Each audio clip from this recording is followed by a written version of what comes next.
ဗုဒ္ဓဘဂဝါဂုဏ်တော်တစ်ပါးချင်းစီကိုနှလုံးသွင်းကြည့်မယ်အရဟံကိလေသာအပူကင်း၍ငြိမ်းအေးသောစိတ်နှလုံးရှိတော်မူပါသောမြတ်စွာဘုရား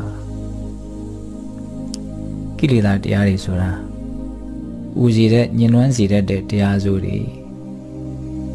လူချင်းမမောမှုလောဘဖြစ်ရတာပူလောင်နေ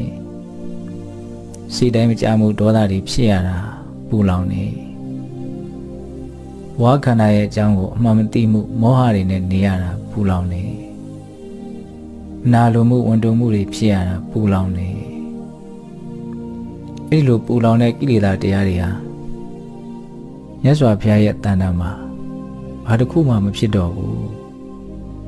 အရဟတမေဉာဏ်နဲ့အမြင့်ပြတ်ပဲတတ်ပြီးပြီဘလောက်မမောစရာကောင်းတာနဲ့တွေ့